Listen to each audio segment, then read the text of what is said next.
ఖమ్మం పైన ఎక్కువ మంది దృష్టి, ఎందుకంటే ఎంపీ ఎన్నికల్లో భారీ మెజారిటీ వచ్చే స్థానాలను రెండుగా గుర్తిస్తా ఉన్నారు. ఒకటి ఖమ్మం కదా, రెండోది నల్గొండ. ఇప్పుడు నల్గొండ వాళ్ళతో మీరు పోటీ పడుతున్నారా, లేకపోతే నల్గొండ వాళ్ళే మీతో పోటీ పడతా ఉన్నారా? మేమే నిదర్శనం, మేమే ఆదర్శం. మేమే ఎంత మెజారిటీ ఎంత మెజారిటీ మీరు టీవీలో ఇది టీఆర్పీ కోసం మీరు మాట్లాడుకోవచ్చు. గవర్నమెంట్ ఫామ్ చేసే మెజారిటీ మేము ఇస్తాం. మా దగ్గర ఎప్పుడు కూడా Khammam is a guarantee, Modi guarantee కాదు. శివ ఇది మా సొంత గ్యారంటీలు. Khammam is a guaranteed seat అనేది అందరికీ తెలుసు. అందుకని ఎవడోడో అందరూ ఇక్కడ మకా వేయాలని ప్రయత్నం చేస్తూ ఉంటారు.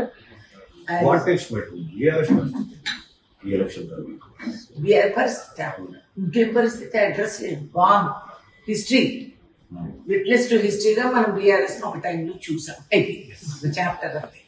కవిత లిక్కర్ స్కామ్ వ్యవహారం అడిగిన ముత్యంలో నా కూతురు బయటకు వస్తుందని చెప్పి చెప్తాను. కరెక్టే, మీ దగ్గర కలిసి చేశారు. నాకు కవితని ఎండలో ఎందుకు తెప్పాలని చెప్పి వాడు కూర్చోబెట్టారు హాయిగా. కాబట్టి ఎలక్షన్ అయిపోయిన తక్షణం మనం బయటకు వస్తుంది. కడిగిన ముత్యమా ఇంకేదన్నా సత్యమా అన్నీ తేల్తాయి. Don't worry. ఎలక్షన్ తర్వాత కవిత బెయిల్ వస్తుంది. అబ్బో మీరు చూస్తుండండి, మీరు చూడండి. ఇదంతా మ్యాచ్ ఫిక్సింగ్ సార్.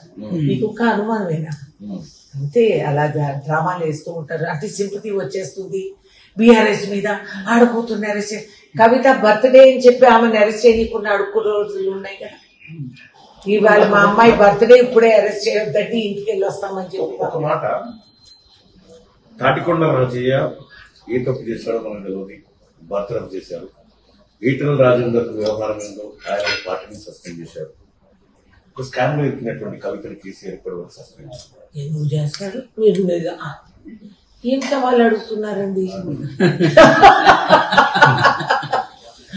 కూతురు, కొడుకు, మేనల్లుడు, అల్లుడు, ఇంకెవడో, ప్రతి ఒక్క చుట్టం, ఇంక ఇంట్లో మిగిలింది వాళ్ళ వర్కర్స్ ఒకరే, తోటమాలి వాళ్ళు వీళ్ళు అయింటే తెలిసింది. ఇది మిగిలింది ఎవరు లేరు, నమ్మకంగా వాళ్ళకి ఎవరు లేరు, అంతా వాళ్ళ కుటుంబ సభ్యులే. ఇదంతా ఫ్యామిలీ ప్రైవేట్ లిమిటెడ్ గా నడిచింది బీఆర్ఎస్. అయిపోయింది. దాని తర్వాత ఆయన వెకిలిగా కేటీఆర్ ఆటోల్లో ఎక్కి తిరుగుతున్నాడు. వాస్తవం బండి పోయింది కదా, కారు గుర్తు పంచర్ అయ్యి స్క్రాప్ లో హీప్ లో పడింది.